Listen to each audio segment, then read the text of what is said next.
We'll wait for a few minutes until everyone comes in.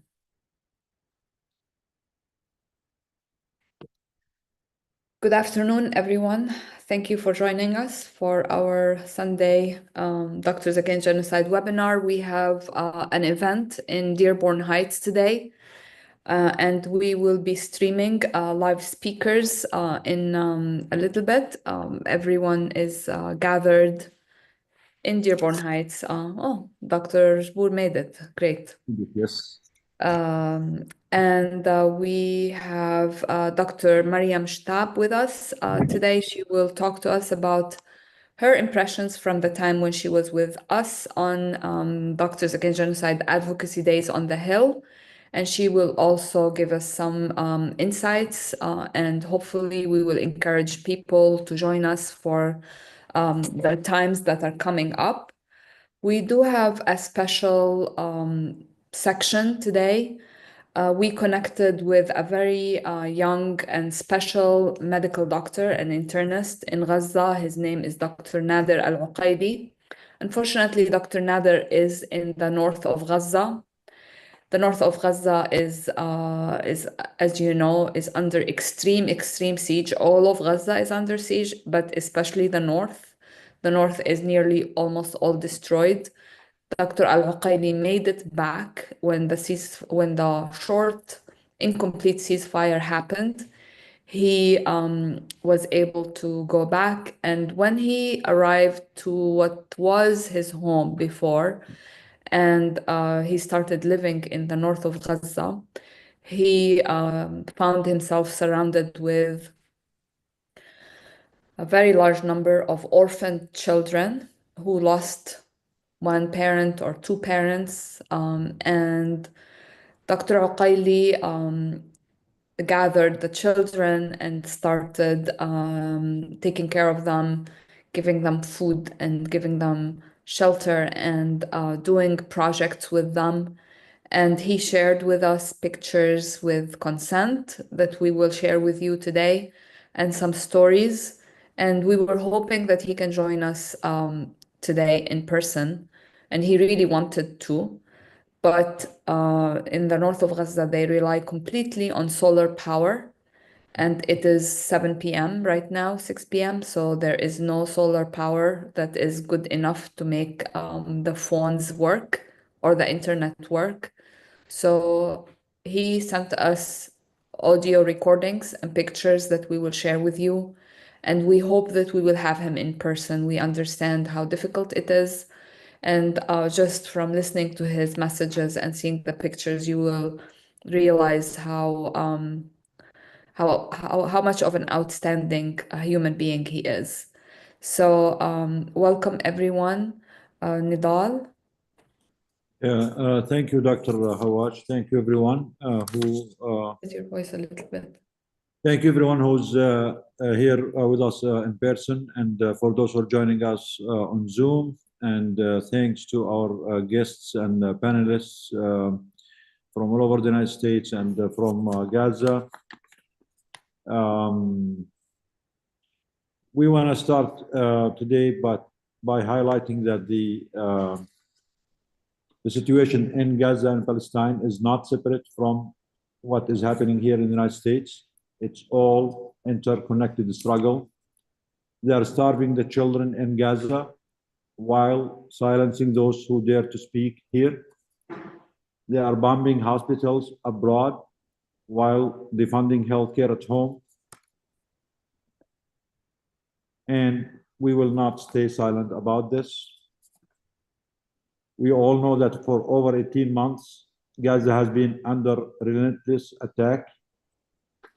And for the last 60 days now, Israel has imposed a total blockade on Gaza. No food, no water, no medicine. 2.3 million people, half of them are children.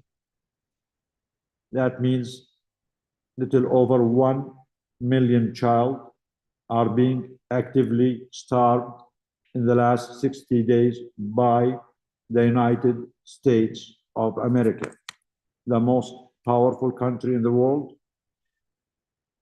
the leader of the free world, the country that used to claim they are the best democracy, and they are the ones who need to teach the world what democracy means and what human rights means and universal human rights means.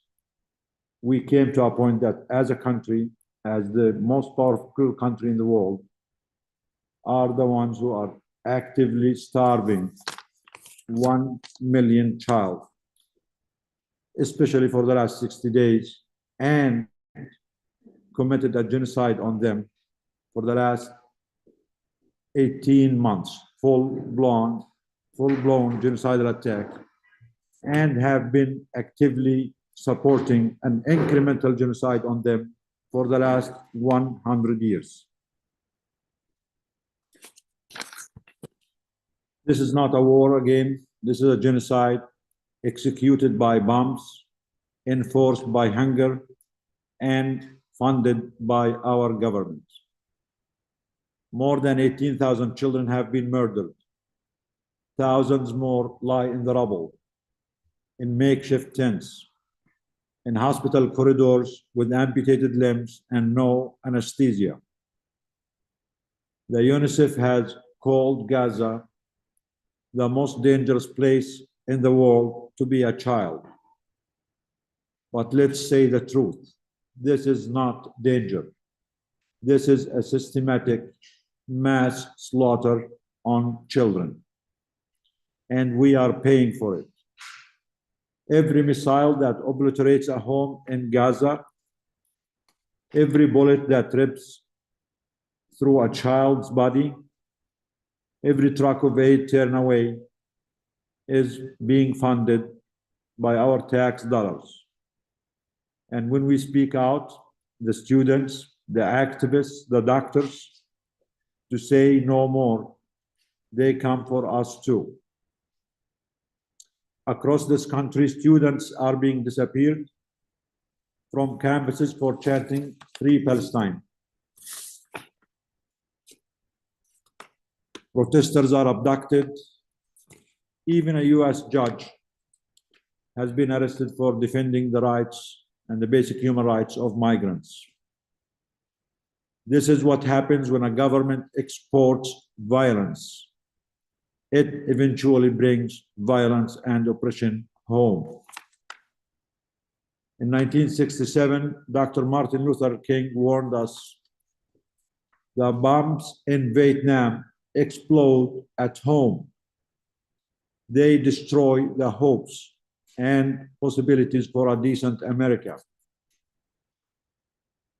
The bombs that are falling on Gaza, Sudan, and Congo, and many other places, but their echoes destroy hope here at home.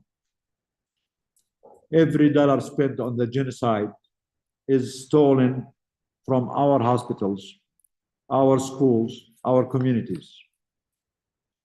When they say there is no money for Medicaid, for education, for housing, but yet they send billions for bombs and mass slaughter.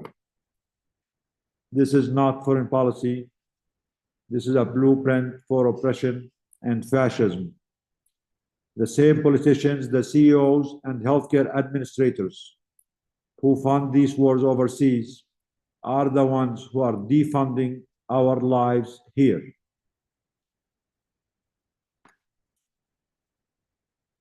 If we do not act now, there will be no one left to stand with us. This is why Doctors Against Genocide exists, not just to heal wounds, but to prevent them, to warn against them, not just to witness injustice, but to confront it. Doctors Against Genocide has been leading many advocacy campaigns against this genocide and oppression and injustice overseas and at home.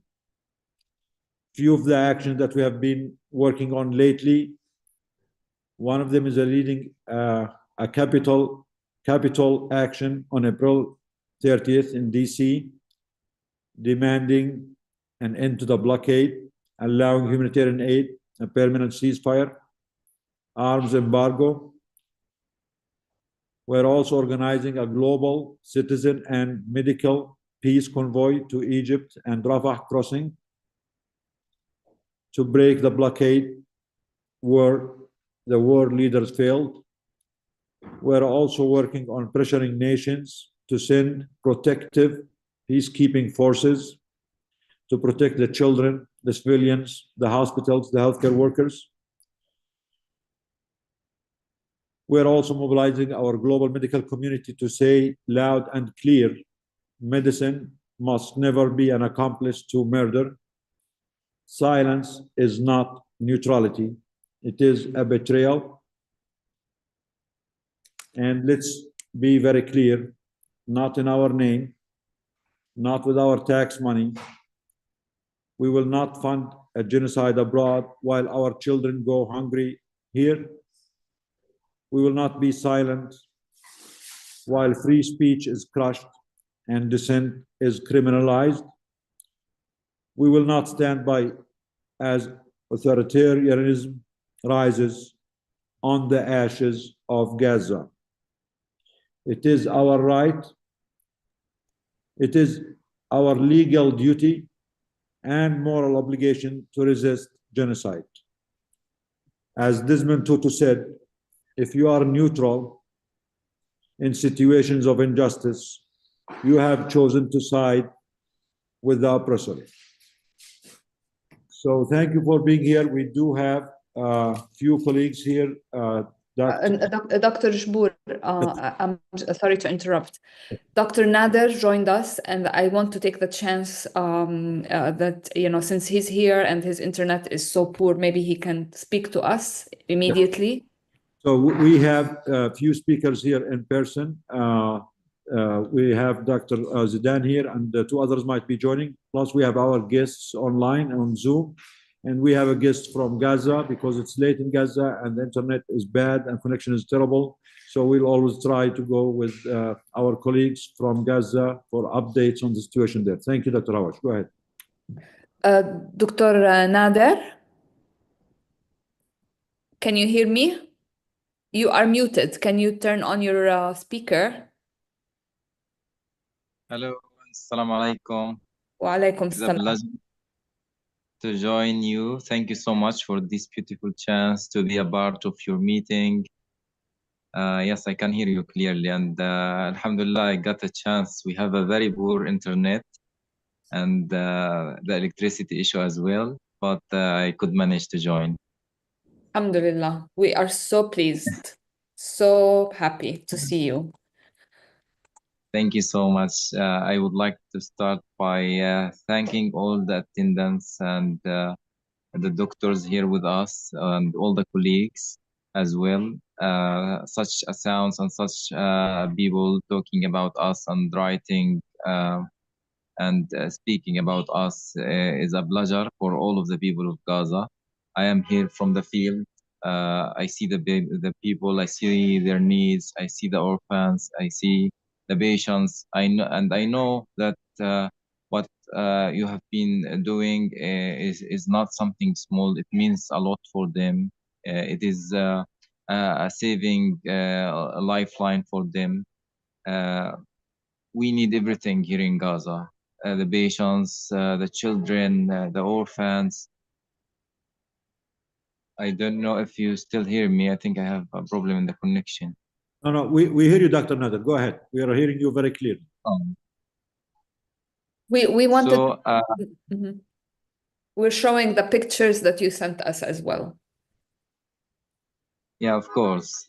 So if you would like me to talk about who we are and what we have been doing, I'm just a doctor from Gaza. I live the pain of this community and this nation. I'm from Gaza City originally, and forcefully we had to be displaced to Al-Mawasi. I lost a huge number of my family members. They bombed a whole neighbor here, and most of them were injured, and most of them were murdered, and without getting a medical care. And for that, I was thinking that I should start the initiation, and I should be the medical care for those who cannot get medical care. So at Al Mawasi, I have founded and started Al Amal Clinic, Hope Clinic. It was the only medical care center in Al Mawasi, talking about 6 kilometers square. There was no clinics, no medical services at all. So we started small there. We started serving all what we could do, talking about infectious disease, chronic disease, and then we developed it step by step for with stitching case, minor surgeries, physiotherapy. We got larger step by step, and by our communication with the community, we touched their needs, and we noticed the need and the deprived children and their needs to anything to cheer them up, because the children, same as the elderly, are the most vulnerable sections of the community, and they don't understand what is happening and why this is happening. They just found themselves in camps. They found themselves leaking the minimum basic life qualities. So we have tried to start Project Hope, and we started Project Hope there, which was targeting the children in the camps. We had more than 1,200 children involved in our activities. Our activities mainly were play therapy, art therapy, joyful sessions, medical days, medical checkup and examination for all of the children. Um, as you see, those pictures Dr. Karma is showing is from our recent project. It is a project targeting 100 orphans. All of those in the pictures are orphans, uh, each and every one of them. Alhamdulillah, since last week, we had in our host more than 60 of the orphans. As you see, we get them here at our clinic. They draw, they play, they have joyful moments, they smile. We try each time they come to provide them something, not only the activities, but also, Alhamdulillah, we provided each one of the 60 orphans participated in our program, cash assistance with 50 shekels. I know it's small, but it's something that gives them happiness. We noticed that, and we saw the difference and the impact of it. Also, a warm meal each time they visited us. We prepared the lunch for them, and a bag of snacks that they like biscuits, chocolates, chips, but most importantly, the fortified biscuits. As you know, most of them are malnourished, so we tried to give them fortified biscuits with vitamins and minerals. And among them, there is some stories which truly touched my heart. For example, we could talk about Akram, the one in the first picture. We invited Akram as an orphan, and we got his details when we were doing a medical camp in the shelter, because we have been doing medical camps in all of the big shelters around us. We are surrounded by 7 shelters.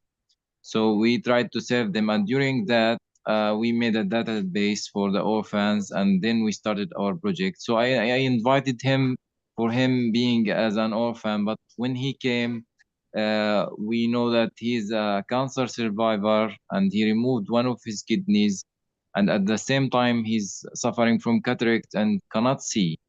And he's orphan from his father, Bart. He lost his father, and his mother is being treated outside of Gaza. So basically, he's staying here in Gaza only with his older brother, which both of them are still young. Akram is 13 years old, and his older brother is just 20. So he's working in Gaza as a street vendor to cover the living cost of him and his brother. Akram, when he came, he refused to enter the activity room. He was totally sad, depressed, isolated. His older brother told that he cannot see well, and he also don't interact as well with the others from the sadness he's feeling.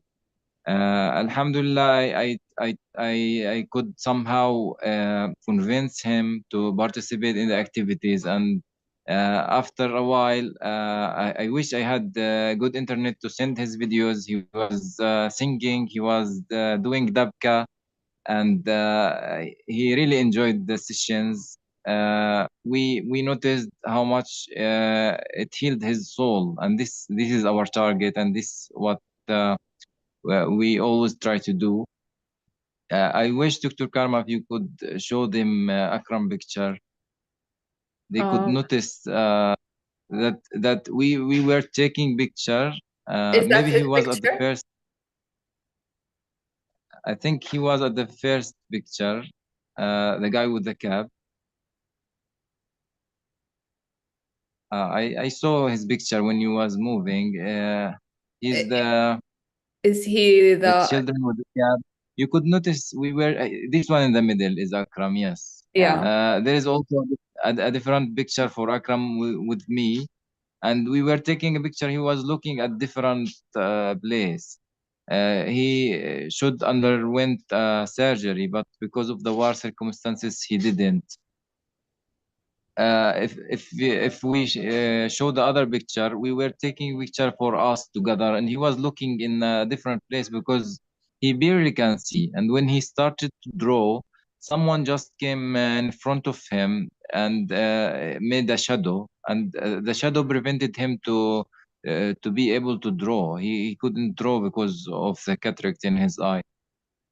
So he's one of the stories that prove how much the children here in need of medical care and in need of the things that we think that in other places it's basics and it's naturally present, but here the children really suffer.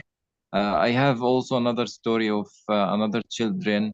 Um, he lost his father before 3 months, and when he came, he also refused to enter the activity rooms. Not like his siblings. Two of his siblings entered and started to interact and have fun, but not him.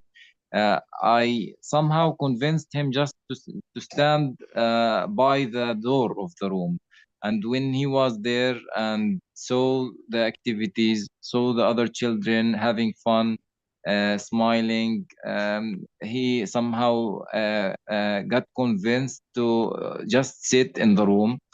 After a few minutes, Alhamdulillah, we could enter the hope and spread the hope inside his heart by the fun, by the joyful activities.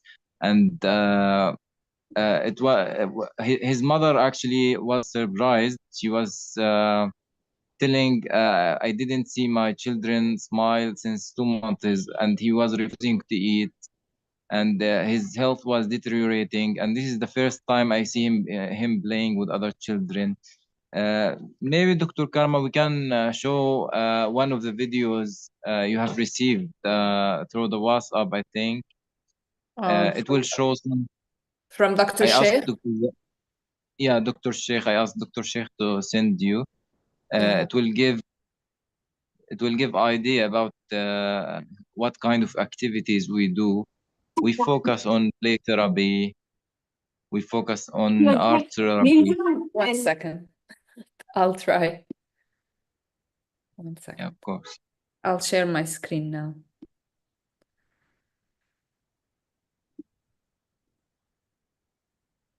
Can you see? I think yes, it's loading. This is Dr. Hani from UK. Thank you so much. I know. Yes, yes. How did they be doing it? Yeah. So sometimes we also have a international colleague here in this video, Dr. Hani from UK, and we had also Dr. Martin.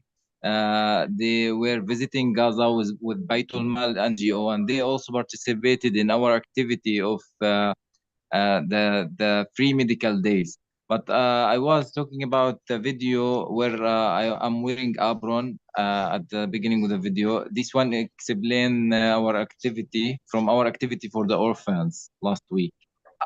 I'm trying to download it. It's a little bit. Just give me a second. Of course, yeah. So it show how many children did you say you have, Dr. Nader, in the clinic? So overall, in our database, we have more than 1,200 children participated in our activities. We choose these children basically depending on their special needs, or if they have lost one member or more of their family close members, those who are traumatized. And recently, we focused on the orphans. We have been targeting to include 100 of the orphans in our activity.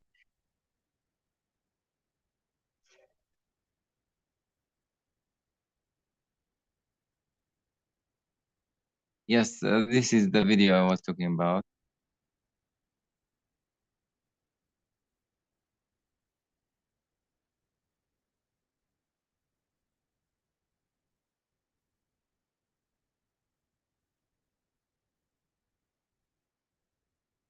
I think there is no sound for the video.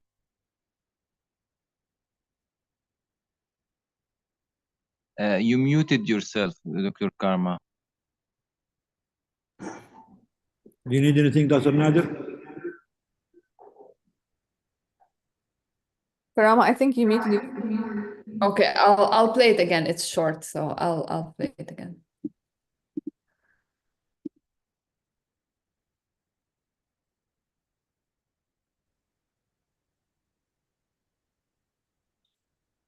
Are you sharing the audio? Let me stop share for a second. Mm. 1 second. Sorry, it all comes on WhatsApp and it's not the best. Oh. Just 1 second.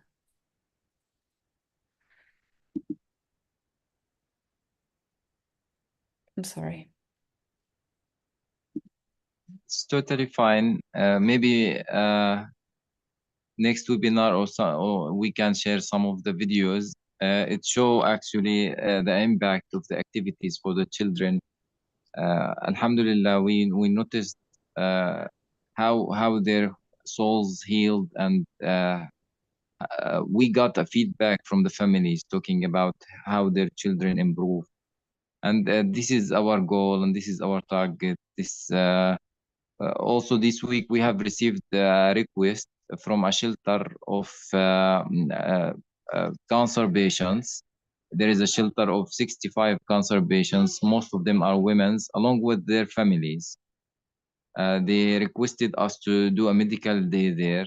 We hope that we will have the enough resources to take some of the antibiotics, analgesia, and to go to see their needs and support them.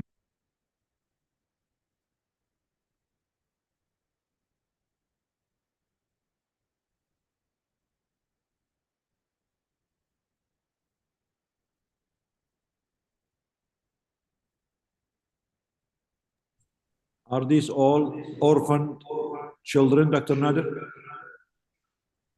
Yes, Dr. Will? I couldn't hear you. كلهم أيتام هذول الأطفال؟ Yes, of course. All of them are orphans. في المنام إليك قامت لي قربان سيدي لبيك قلبي في المدينة وجد السكينة قال يا نبينا السلام عليك قلبي في المدينة وجد السكينة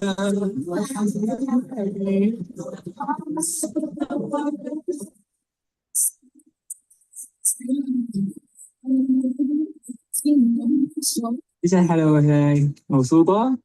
ليش؟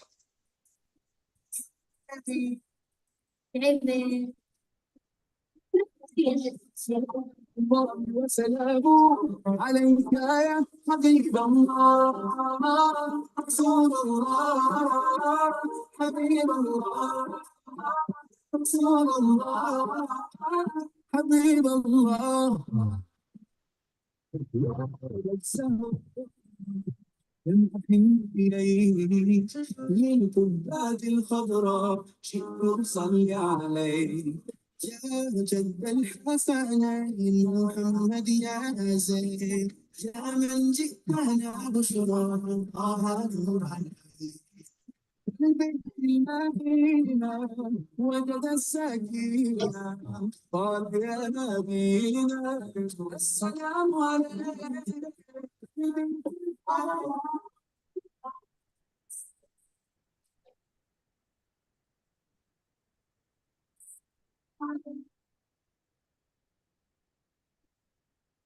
Wow.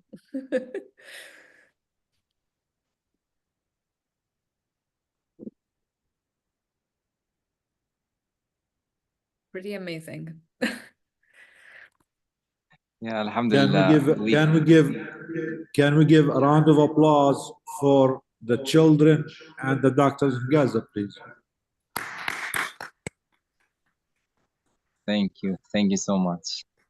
Thank you. It's such an honor to see such a feedback. I'm sure that all of the team will be very happy to see such a feedback. Thank you so much.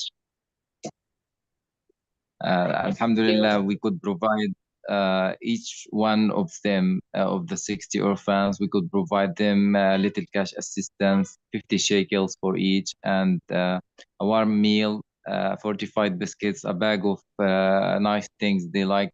But most importantly, and more importantly, was the laughs, the smiles, the happiness, that at least for one day they could feel they are children, and for one moment they could feel that their life is somehow joyful, and they had beautiful moments.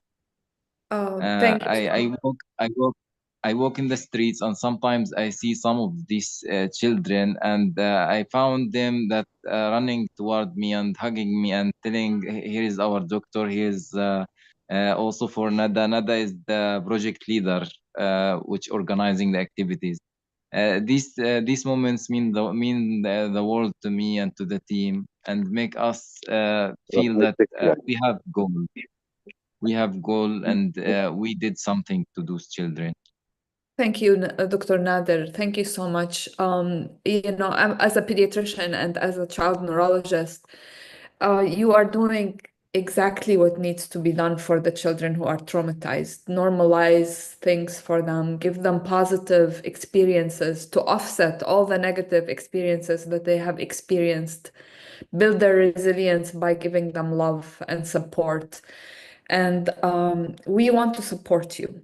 We want to support this project with everything we can. So we have put a donation link, and we're asking people to please donate. All the donations that will go to this link will go to this project in North Gaza.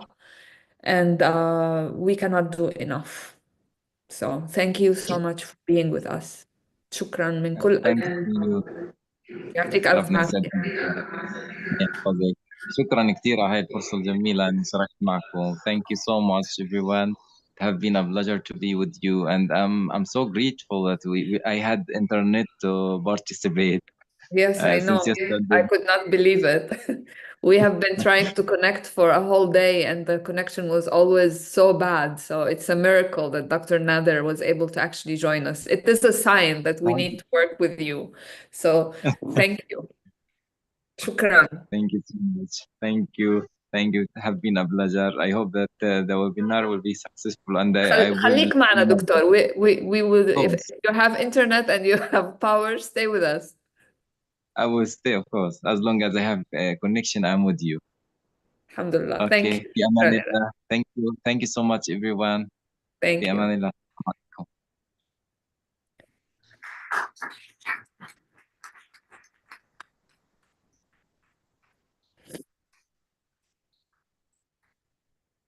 Uh,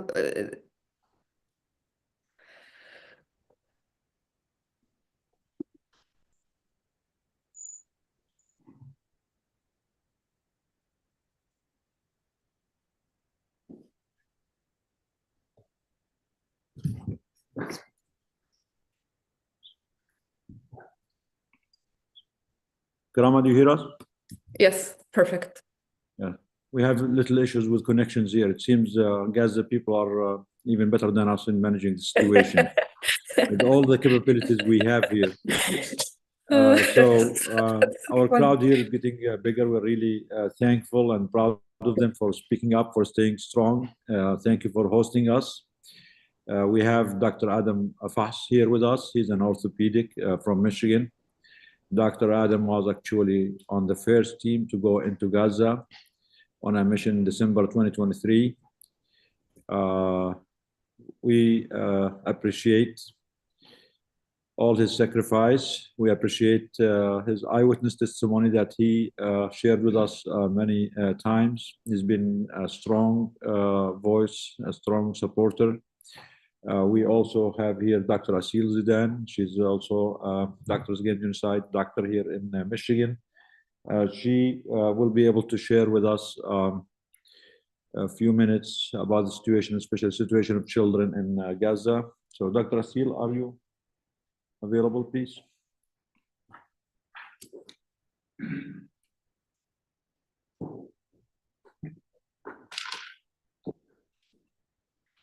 Hi everyone, I'm Asil. I'm a pediatric hospitalist, and I actually prepared like a very small talk about children, but then after watching Dr. Nader, it's really hard to say anything, to be honest.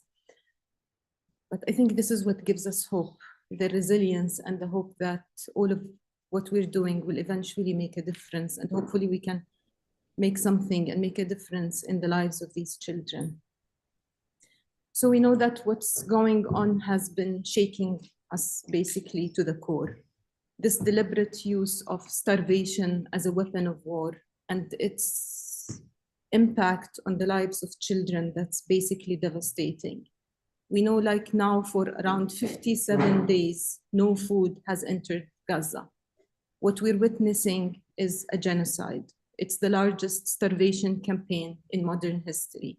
It is a famine by design. So far, 60,000 children have been reported to suffer from malnutrition. The reports of children who are dying from starvation and malnutrition are coming out. I found the number of 52, but I'm sure more kids are dying because of starvation and malnutrition. It's really important to understand the effect of starvation on the bodies of these children. For children, it's not just about hunger. These are kids who are growing. Starvation can lead to stunted growth for them, delayed brain development, weakened immune systems, and eventually they will die. Their small bodies are still growing. So if their bodies are not getting what they need, the effect of this is immediate and it's long lasting. And if we don't intervene on time, there is no way of changing it. It's gonna be permanent. Physically, starvation can cause wasting because their body will just start to eat itself when it enters into survival mode. They become too weak to walk, to play, and even to smile. Mentally, it can cause cognitive delays that's gonna last for a lifetime. A child who's hungry can't learn, they can't play, they can't grow. And by this, they will lose all chances of having a better life. And the toll emotionally is gonna get worse. Because if you're living in a constant state of hunger, you'll be in extreme anxiety, you'll be sad and depressed, and this will develop into deep trauma. And let's not forget about the epigenetic modifications that's gonna happen in their bodies and carry all of these changes into generations to come. And for these children, time is critical. Every minute, every day, we delay doing something costs more lives. We know, again, that hunger is not something that's inevitable. It's not a natural disaster. It's a choice that was made by people of power, and our silence helped it grow and happen. I know that all of us have the tools, we have the knowledge, but by doing this, I'm hoping that we will all gather our will in order to speak up and make some demand and actions.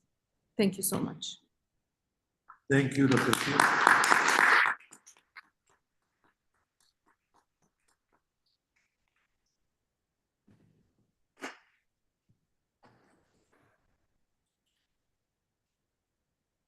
Rama, do we have Mariam? Is she around or not yet? Mariam is on the panel, yeah. Mariam, are you We here? cannot hear you. You're Huh? muted. Oh, I'm here. okay, yeah, we hear you now. Okay.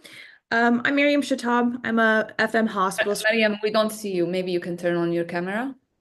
Oh, yeah, just a sec.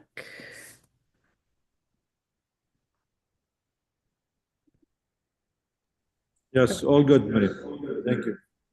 So, my name is Miriam Shatab. I'm a FM hospitalist from California, and I stumbled across Doctors Against Genocide sometime last winter and have been progressively more active with the DAG initiative since then. And I'm going to talk a little bit about my experience, so hopefully more people come on board. So, Doctors Against Genocide is often most visible on our Capitol Hill advocacy days when we can be seen roaming the halls of Congress in our white coats. Our Hill days involve DAG members meeting with the offices of senators and representatives. And in the days and weeks leading up to a Hill Day, there's a lot of members working behind the scenes, emailing and calling offices, convincing these offices to meet with us. Our general goals of stopping the genocide, protecting healthcare workers and hospitals, and lifting the blockade are always consistent. What DAG has learned since its formation is that we actually need to give these offices something concrete to do. So each Hill Day, DAG will compile a formal list of asks in a document, and we present those to the offices that we visit. So, for example, when I first joined DAG on the Hill back in February, we were educating staffers regarding Senate Resolution 68, which opposed sending American military to help ethnically cleanse it per Trump's suggestion, and S5388, which was the UNRWA Funding Restoration Act. And we were urging the senators to co-sponsor these bills and sort of using discussion around those bills as a tool of education. For most of us healthcare workers, organizing and advocacy, like the work DAG does, is completely foreign to us. We all spent years of our lives in school and then training to work in high-stress environments where the decisions we make often carry literal life or death consequences. But I'll be honest, when I first started out, it was very intimidating and actually even scary to go into a senator's office and just introduce myself and why I was there. Let alone make calls or emails on my own. I didn't know what to say, and the stakes are so high when you're discussing a genocide. So that fear of being in an unknown environment and failing to do what you need to do, or maybe somehow making that situation worse by saying the wrong thing, was pretty paralyzing. But we can't let fear govern us. One of my favorite quotes from FDR is that courage isn't the absence of fear, it's the assessment that there is something else that's more important than that fear. And, when I went to Hill Day, everyone I met was so kind and so encouraging that after a few visits, I actually felt confident enough to start speaking myself to the staffers. And, as time went on after Hill Day, I continued to try and be more active and engaged with the DAG group chats. And I started to learn more about how to educate myself about legislation and how to conduct phone calls and send emails. And, that see one, do one, teach one model that we have in medical training is true in physician advocacy as well. And so to that end, DAG has created a work group that's dedicated to trying to streamline the advocacy process, where we're literally trying to create algorithms similar to our professional medical algorithms to help guide you through the process with confidence. Because everyone here has so much more to offer to this movement than they might think. Making us feel powerless in the face of this live stream genocide is a tool of the occupation and those that prop them up. So, joining DAG and becoming more involved will introduce you to this community of amazing people. And it'll actually, if you don't already have one, give you an outlet to feel like you're doing constructive anti-genocide work when you're just filled with despair at this never-ending stream of death and destruction on our phones coming out of Palestine and Sudan and the DRC.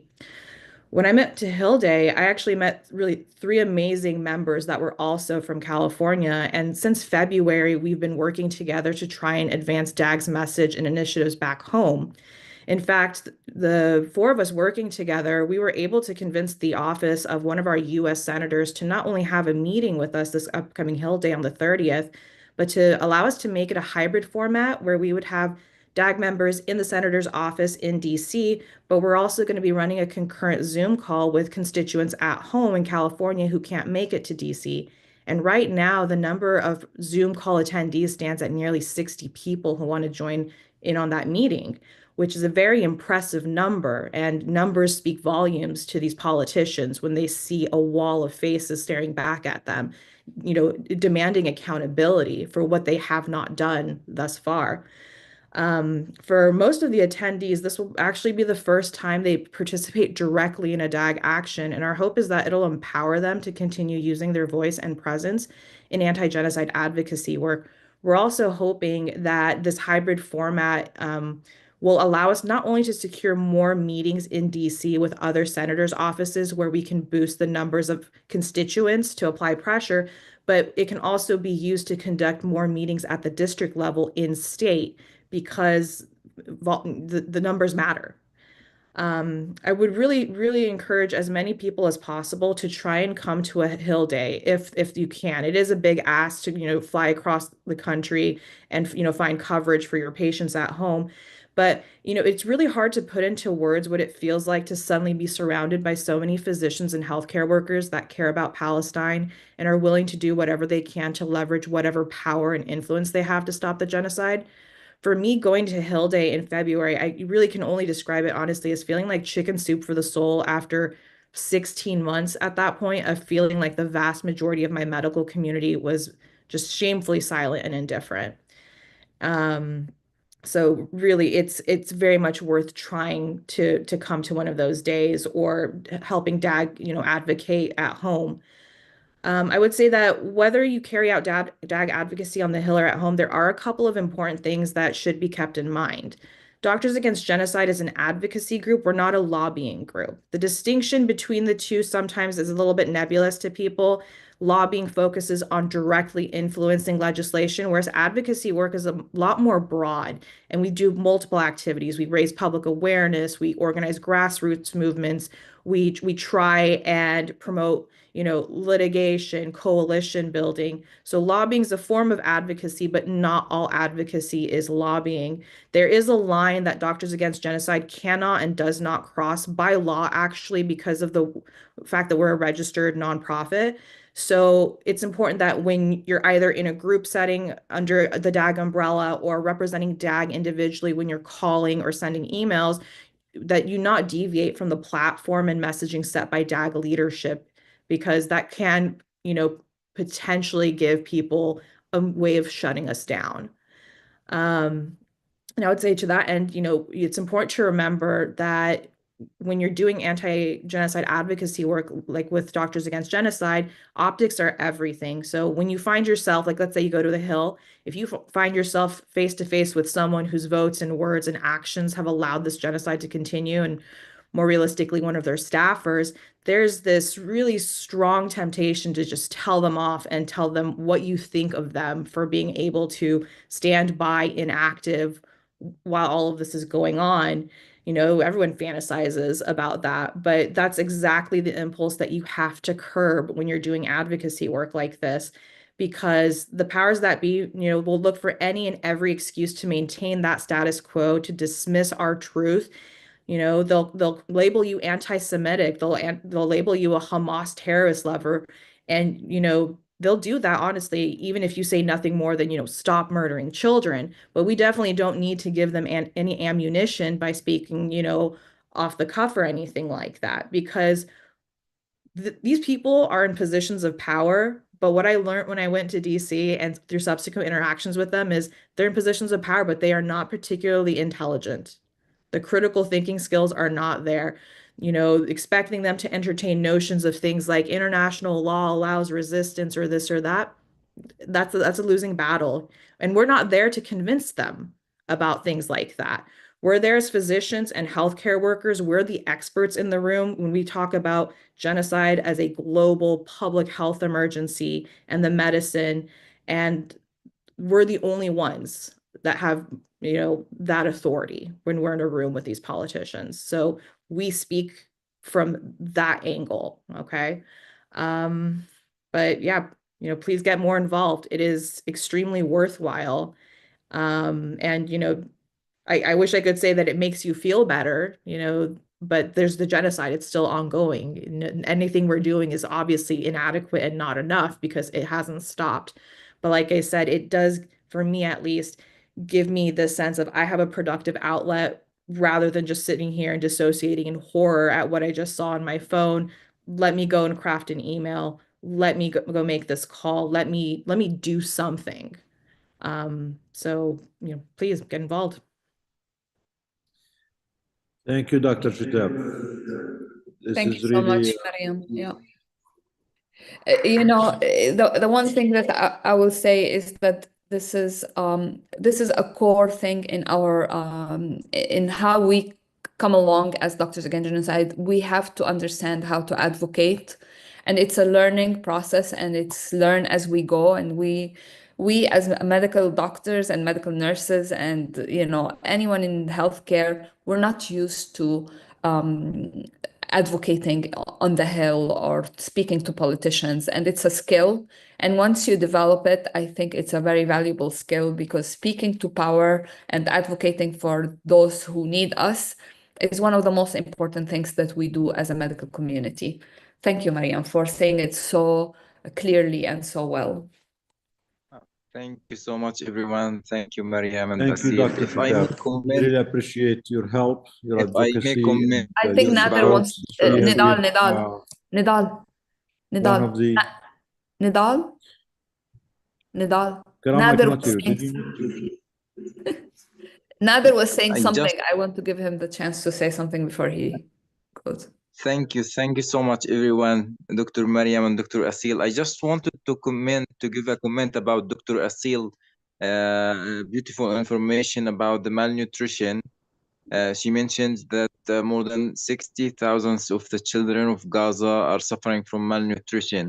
I just want to tell you that during our sessions, we try to do art therapy, including a session of letting the children drawing what is there in their hearts. And unfortunately, I just want to say that most of the children, they were drawing pizza, they were drawing hamburger, chicken. Wow.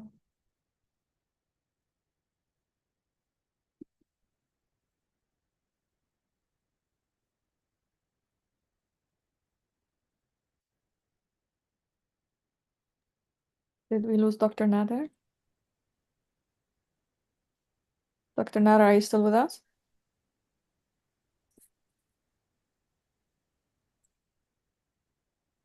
I think he might have a connection problem. So we'll go back to Dr. Nader once he's back online. We have here also our friend and colleague, Dr. Farhad Ibrahim. He's a Doctor Against Genocide radiologist from Michigan here. Dr. Farhad is a South African American doctor. He grew up in apartheid South Africa. He witnessed apartheid firsthand, and he's been with us, a strong voice advocating against the genocide from day one. We're really honored to have him with us and share with us his reflections about the situation or comparison between apartheid South Africa and what is going in Palestine now, and the situation with the genocide. Dr. Ibrahim, thank you for being with us. Please, the mic is yours. Go ahead. Hello, everyone. Good afternoon. Assalamu alaikum. I'm actually honored to be here. As I said, I'm just a normal South African doctor that has found myself in this country thinking that it was one of the most freedom-loving, human rights upholding nations, only to be shocked by this incredible catastrophe and situation we find ourselves in today in Palestine. And you know, I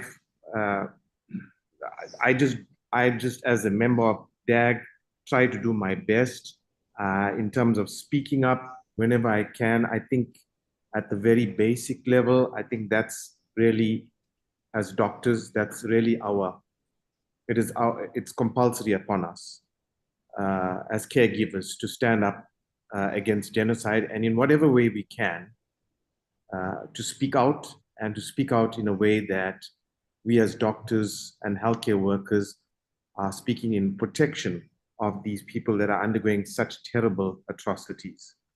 Now, I grew up under apartheid as a kid, and I was fortunate enough to see the actual transition to democracy in 1994. In fact, today is called Freedom Day. Today is April 27th. It's called the Freedom Day in South Africa. This was the day in which all South Africans were able to participate in the first general election to elect a democratic government, in which Nelson Mandela was elected as the president. So on the 27th of April, 1994 was the day that this historical event happened. And we are actually fortunate enough to be here today observing that day. And can we clap for this? Can we celebrate? Yes.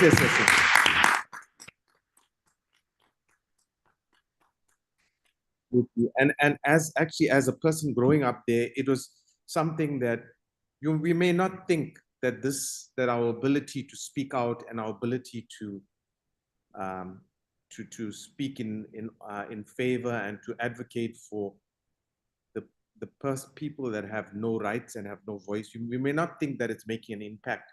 But our example is a clear example of how over many years, and I know that we are not experiencing the level of atrocity that our brothers and sisters, our families, our kids in Palestine are experiencing today. But at some level, there's so many parallels, and you know, that's a conversation for another day. But honestly, I mean, there's so many parallels in everything that we had experienced in South Africa. And you know, they often say that in South Africa, the soil is so fertile because it's drenched with the blood of everybody that has been martyred, killed, and maimed in the path for more greed, more lust, for power, all the things that we know colonial nations have been doing there for many, many years. We've had a lot of genocides in South Africa itself wasn't a systemic genocide, wasn't a specific genocide, but there was a systemic genocide conducted on so many activists. And I have one or two examples that I would like to point to in a minute or two. But just to say that as a systemic means of eradicating people, this is prevalent all over Africa. Currently, we're dealing with so many at the moment. The biggest ones that we have at the moment that are ongoing, Sudan, Congo. I'd be remiss if I don't remind us all that those are other areas that in parallel we need to keep in the back of our mind to advocate for actively. And we all just have to try our best. So I'm very much behind the mission of Doctors Against Genocide to actually criminalize healthcare workers who are facing, who are actively participating in a genocidal event, who are aiding and abetting that. We understand that a lot of people find themselves in a situation where they are, they are in many ways forced to do things against their will. And, we understand that completely. We have, that's not something that we can point a finger at, but for those people who are complicit in the system purely because of how it solidifies their position in society, and it provides the ability for them to move forward in their goals in life and whatever else they want. that is something that we have to advocate so that those people are made to, when they see genocide, they are made to stand up and to speak against it. It should be forced upon medical professionals, and that's one of our missions at Doctors Against Genocide, is to ensure that when healthcare workers see atrocities, they stand up, speak, advocate, and stand up for the voice of the oppressed. I don't want to linger on too much of detail, but I just want to draw two examples from our apartheid struggle in South Africa that shows us how healthcare workers were complicit and how many years later these people were called up in a public forum and shamed for their participation in genocide, in a genocidal event or targeting innocent civilians. From my medical school, I qualified in Nelson Mandela Medical School, but initially that was called University of KwaZulu-Natal, which is the eastern province in South Africa. At that medical school, we had a very, very prominent activist by the name of Steve Biko.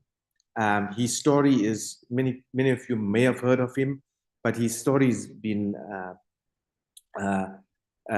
is actually immortalized in a movie called Cry the Beloved Country, and that starred Denzel Washington. And he was a typical example of a medical person who had so much of potential to act out and to lead the country into from darkness into light. And this was a generation that came after Nelson Mandela, so 10, 12 years later. And he was part of what was called the Black Consciousness Movement. And he was 24/7, he was actively speaking out and pushing against apartheid and really being at the forefront of the liberation struggle. In early August 1997, he was picked up by the security police, the security branch, which is kind of like the IDF and Mossad and all these intelligence services that you have doing the same thing at the moment. And he was imprisoned under the security branch, which, and this is a branch that has impunity. So they don't have to respect any law. When there's so-called a treasonous act that's being conducted against the state, they did not have any moral, they did not have any morals right to, or any sort of moral standing was required of them. They could just do whatever they wanted. So Steve was arrested and he was held in prison for approximately 3 weeks. And he went into the prison completely well. And on September 11th, I think 1997, it was made public that he had passed away and he had died in detention. And so within 3 weeks, he was basically tortured to death. What year is it? 1997. After the apartheid? No. Apartheid crumbled in 1994. This is, sorry, it was 1977. Sorry. I apologize. 1977. So 1977, this happened. And he was beaten with metal pipes, thrown against the wall multiple times, fractured ribs, brain damage, everything. And after that, when he couldn't, there was obviously what they used to do to him is to beat him up, and he was slipping into a coma. They would try and revive him and then go through that whole process again, beat him up all over again, and continue that. Finally, they were forced on September 10th, 1977, to call in a medical professional. And those medical professionals said, well, I guess he can be taken to hospital now. I mean, this man was really he was basically almost dead. So he was put into a back of a Land Rover, shackled naked with his hands behind his back in handcuffs. And he was driven approximately 910 miles to a hospital. So there was no hospitals close by that could take him, according to the authorities. He was a prisoner and he could only go to one hospital. So they drove him all this, and when he reached there, by the time he reached there, he was dead. So the state report came out that he passed away because he decided he was someone that had underwent a hunger strike, and he was basically starved himself to death. Within 2.5 weeks, he starved himself to death with bruises, brain damage, and everything on top of that. It was completely obvious that there was something, that he was tortured to death. And in the Truth and Reconciliation Commission that was chaired by Archbishop Tutu many years later in 1996, this case was examined in detail, and posthumously, Steve Biko was honored nationwide, and the perpetrators of this horrible crime were at that stage, this is mostly by the medical doctors that were there and the security branch, they were shamed and their names were struck off the roster of the Health Professionals Council of South Africa, which is like the main licensing authority. So this is one example of how we in South Africa have managed to turn the corner, and it's our hope that given the current situation, at that time we had no voices that actively advocated for healthcare workers to stand on the right side of history. But now, after so many lessons, we are hoping that our voices as healthcare workers can stand up. And it's now we need to take the lessons from the past and put this into action and stand up now before our people in Gaza are eradicated for just being people that want to live a basic freedom and live the lives of any other decent human beings. It's our right to actually stand up as healthcare workers to criminalize those people who are actually not seeing that this is a healthcare crisis and people are being killed just for their beliefs. So I don't want to labor on too much. I don't know. I think we leave the second example out so that we give somebody else a chance to speak. But again, thank you for your attention, and we really appreciate the audience here today, and we really appreciate you spreading the word and in any way or any form assisting with the mission, and active and then advocating for the mission for healthcare workers to rally against this heinous crime and this terrible genocide that's unfolding. Thank you so much. I appreciate it. Thank you. Thank you so much. Thank you, Dr. Ibrahim, very much. Thank you for being with us. Thank you for being an apartheid survivor and also bringing the parallels between apartheid in South Africa, the struggle in South Africa, and I think, as Nelson Mandela used to say, it will always feel impossible until it is accomplished. And I think this is what we are living now regarding the genocide in Palestine. I know many days it feels depressing. We feel hopeless. Many people are losing hope that we are able to do anything. But whenever we feel this, it should energize us to do more, try more, connect more, speak louder, try harder, because it will always feel impossible until it is done.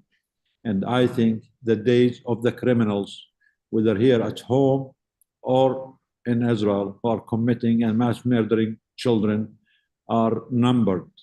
We just need to push it a little bit more harder. Thank you, Dr. Ibrahim. Maisa, I think you have a guest from UK. If you please go ahead. Yes. So Dr. Habib Rahman from the UK has a question for our last guest. Habib, go ahead and ask your question. Hi, Dr. Ibrahim. You as well. Hi, Dr. Ibrahim. Thank you so much for the excellent talk. I read Wendy Orr's autobiography recently, and she describes in great detail how the Truth and Reconciliation Committee was a very, very watered down form of justice. and there wasn't as much truth and reconciliation as, well, certainly not as much truth as one would like. And to this day, the report of the process remains redacted, and a lot of people don't know that there's still redacted components there. And there is such a fierce appetite for the Israelis to be held accountable.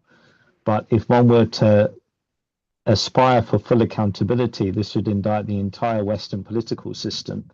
Do you think it may actually be counterproductive for us to be fighting for full accountability and should instead be aiming for something else? Thank you.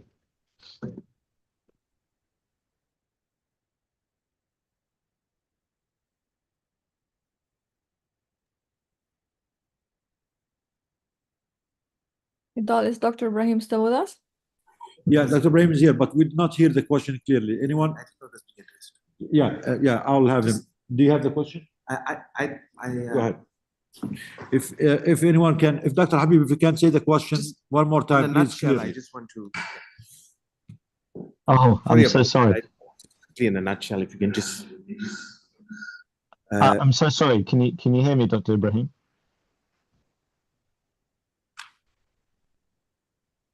Hello? Dr. Habib Rahman. Can you please repeat your question, Dr. Rahman? Yes, certainly. Can you hear me clearly?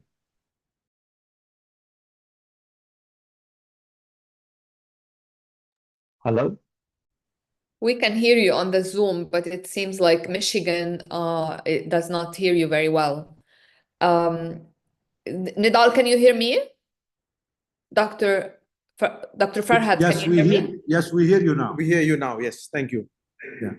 Go ahead, Habib.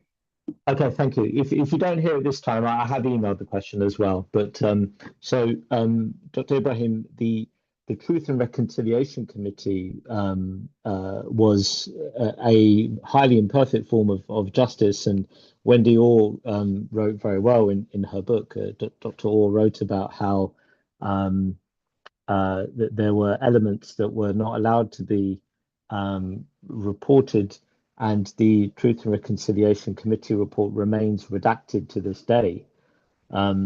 So I wonder if the strong appetite that there is for full accountability for all of the genocideers in Israel, I sometimes wonder if that may end up being counterproductive, because to advocate for full accountability would indict the entire Western political leadership.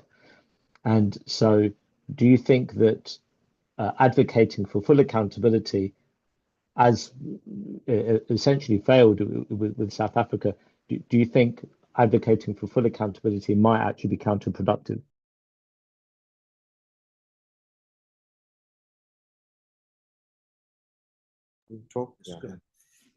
Yeah, thanks very much. I mean, Habib, I completely agree with some of the statements that you made about the Truth and Reconciliation Commission. Certain things were redacted. Not everything was out in the clear. It was definitely an incomplete process. It was definitely a process where things could be performed better. I think that was more of a forum as a stepping stone for members of society to sort of get to know the human side of the other. Because remember that I think one of the main aspects of that was not to really punish, but for people to reconcile their humanity. So to give people a channel to sort of to in many ways, get to know each other, get to sort of have a more softer appreciation for others as very similar to their lives, everybody having the same aspirations. Although there were quite a few people who were complicit during the apartheid times, and didn't, even at that last stage when they had the opportunity to come to the Reconciliation Commission and come out completely with the entire truth. They refused to do that. So that was part of the process. That was part of the process that didn't achieve its goal. I don't know at this point in time whether, as I said, the TRC was a body that occurred at a different time. It occurred after everything was out in the, well, not everything was out in the open, but we had already come through apartheid, we had come through democracy, and it was then the appropriate time, kind of, it was a time like that. I don't think it wasn't like, for example, how you have the Nuremberg trials, which was, a more punitive sort of council and more punitive forum.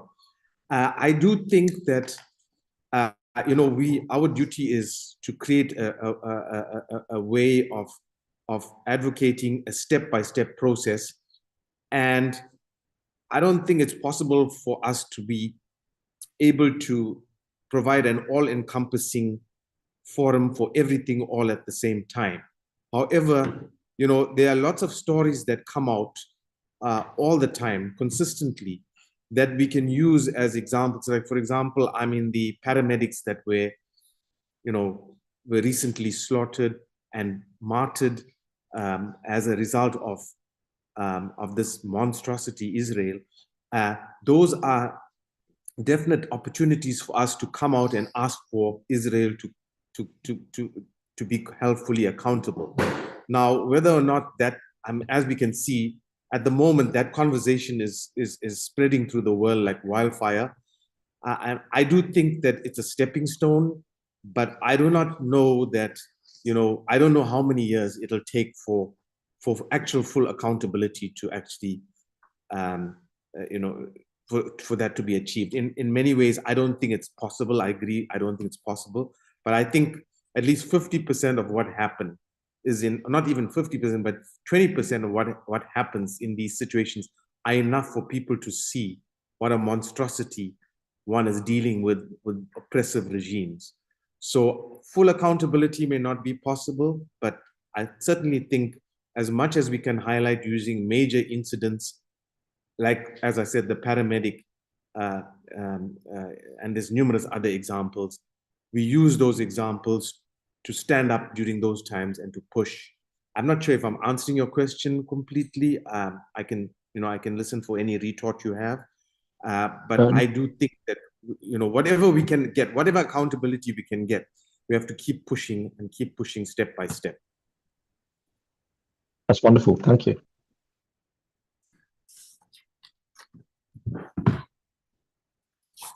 Maisal? Thank you, Dr. Habib. Thank you, Dr. Ibrahim. Thank you, everyone, for being with us. Just, Nidal, just before you close it, I just want to say that we, people who have heard from Dr. Nader have donated $2,100. We are hoping to get into the $5,000 so that we can send the payment for this project that Dr. Nader is doing. Dr. Nader has lost over 50 people from his family, and they are really trying to keep this low key because targeting is insane in north of Gaza. So, we are not going to advertise this too much, but we are hoping that everybody will open their hearts and give a donation to the children, to the orphan children in Gaza, so we can send it right away. Thank you so much. Thanks, Nidal. Thank you, Karama. Thank you, everyone, for being with us today. Do we have any questions online, Karama? Anyone has any questions? Any more questions we have? No, there's nothing. Okay. Yeah. So, we do have our supporters, our friends here in person in Dearborn Heights, Michigan. Many of them are young and students, and we want to always remind ourselves of our heroic students, the fight they fought, and they're still fighting. We, as adults, should always be in full support of our young people, our supporters. We know these people are the future. We know these are the ones who usually change history. We know they always have the more clear moral compass than the corrupt politicians, and are supposed to be the adults doing the right things. And we want to also remind everyone of the student chants that we also urge everyone to keep chanting them and living them. Disclose, divest. We will not stop. We will not rest. And also, the people united will never be defeated. We know this is a tough struggle. No one of us alone can do it. The doctors alone cannot do it. The students cannot do it. The laborers cannot do it. We all need to unite. We all need to do more, try more, collaborate more. The people united will never be defeated. This is always should be our call. Thank you for those who were with us on Zoom. We encourage more doctors from the United States to join us on our visit to the Senate building, April 30th on Wednesday. Please try to make it if you can. If you cannot, we have another day in May 21st. At least join our groups, try to learn more about how this process. If you cannot come to DC, you can also join our groups in different states and local offices. You can reach out to your representatives. Remember that it is part of your medical oath.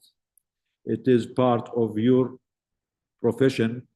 It is an obligation on you as someone who is licensed to protect life that you should not stay silent. Any doctor, any nurse, any healthcare worker in the United States and all over the world, any hospital, any medical organization who are silent or continue to be silent on this genocide or support or invest in this genocide already lost, already betrayed their oath, already lost their moral compass. They should not be trusted with their patients. They do not deserve the medical license that they are holding. They are the ones who should be sanctioned. We should not trust them with the life of our loved ones and children and parents. We urge everyone, every doctor, every nurse, everywhere, please speak up. Practice your oath and your duty to advocate for life and to stop the mass slaughter and the oppression in Palestine, in Africa, in Sudan, in Congo, and here at home. This is your job. It is your duty. It is your legal and moral obligation. So hopefully we'll see you also in our next week Zoom. As Dr. Hawash said, please try to donate and support Dr. Nader and there's great initiative to help the orphan children in Gaza. We shared the link in the chat, and we will be sharing it also in our groups. As always, free Palestine. We should stop talking about Palestine as a separate issue. There is no issue called the issue of Palestine and the issue of the states and the issue of Sudan and the issue of Congo. They are all one issue. The ruling class, the war profiteers, Zionism, the elites who are exploiting all of us are the same ones who are committing all these crimes in Palestine, in Africa, and here at home. They are silencing us here because they want to have more free hand to send more bombs, murder children, and to make more money out of it. So we are advising our people, supporters, the doctors, the pro-Palestine movement to stop seeing or talking about Palestine as one issue and what's happening, the fascism, the oppression that's happening in the United States as a separate issue, the African-American oppression here in the United States as a separate issue, the migrants as a separate issue, the LGBT community as a separate issue. They're all one issue. The criminal is the same and the victims are all of us. So it's all interconnected. It's all one struggle. And if we do not speak up now, they will come to each and every one of us. But if we don't speak up now, by the time they come to us, we will be alone and no one will stand up for us. So please, it's never too late. We need to do more and try harder. And thank you, everyone. I think we might have some questions from the audience here. Anyone has any questions? I think we are good. You in Michigan, you guys have an in-person event, so you should gather and talk to each other. And thank you for everyone who joined us, and thank you for those who helped raise money to for the children in Gaza and for Dr. Nader. I hope we will have him again so he can give us frequent updates. I think he touched the hearts of everyone of us, and I think we will see you next Sunday, inshallah.